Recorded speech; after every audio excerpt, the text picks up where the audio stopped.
जो चाहे वो नाम जप से प्राप्त हो सकता है। पर इतना तीव्र नाम जप हो, इतना जोर का नाम जप हो कि कुंडलनी शक्ति में जाकर के आग पैदा कर दे, गर्मी पैदा कर दे, रात दिन धड़न वो फिर उत्थान करती है और ब्रह्मरंध्र तक पहुंच जाती है।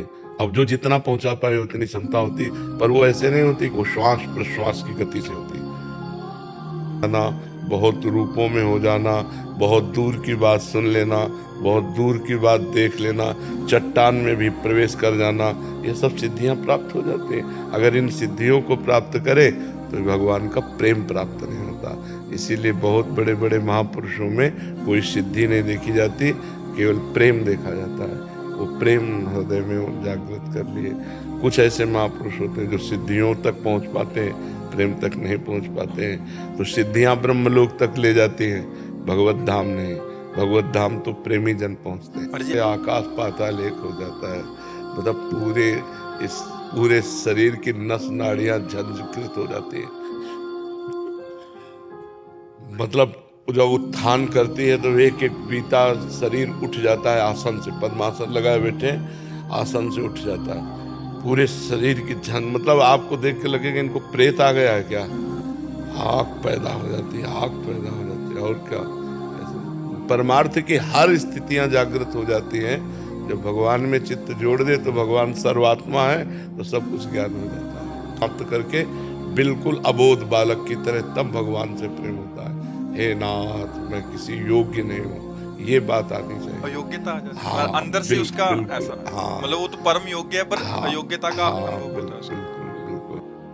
एक बार एक संत बड़े सिद्ध योगी थे, तो एक संत अपने शिष्यों के साथ भगवत भक्त नाव में बैठ रहे थे। तो वो अपनी रौब दिखाने के लिए खड़ाऊ पहने हुए गंगा जी में, और जब नाव आगे बढ़ी तो वो खड़ाऊ से ऐसे चल के बोले, क्या तुम्हारी साधना है, नाव में बैठकर जाते हो? वो कुछ नहीं बोले। गंगा पार हो गए। गंगा पार होकर केवट से कहा, कितने रुपए? उनका 2 रुपए। 2 रुपए निकाले। अब उत्तर दिया उन्होंने, कहा 2 रुपए में हमने गंगा पार किया, और तूने सारी अपनी तपस्या नष्ट कर दी। जिन गंगा जी को भगवान शंकर अपने मस्तक पर धारण करते, उन पर पादुका से जल स्तंभन करके तू चला, सारी तेरी तपस्या 2 रुपए की। जो कार्य हमारा 2 रुपए में निपट गया, तेरा सारी तपस्या नष्ट हो गई। तो जो योग की सिद्धियां, उनमें अहम भी रहता है, मैं और भगवान का दास अहम शून्य होता है। हनुमान जी को अपनी शक्ति का ज्ञान नहीं था, जामवंत जी ने कराया। का चुप साधि रहा बलवाना, पवन तनय बल पवन समाना, का चुप साधि रहा बल। तो उन्होंने कहा, बताओ लंका को उठाकर समुद्र में बोर दूं, क्या करूं? तो उन्होंने कहा, बस आपको इतना करना है, समुद्र पार करके जाओ और सीता जी की खबर लेकर रघुनाथ जी को सीता जी की बात बताओ, सीता जी को रघुनाथ जी की बात बताओ, भाई इतना करना है। तो योग में सब सिद्धियां होती है। परमात्मा योग में चित्त को जोड़े तो ये नाम योग है।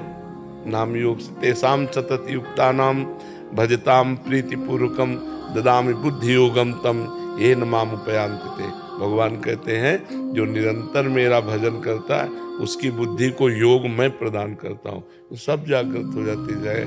कुंडलनी, षट चक्र भेदन, स्थूल सूक्ष्म कारण सबका ज्ञान, तत्वबोध सब हो जाता है। भगवान का भक्त कोई अज्ञानी थोड़ी होता है।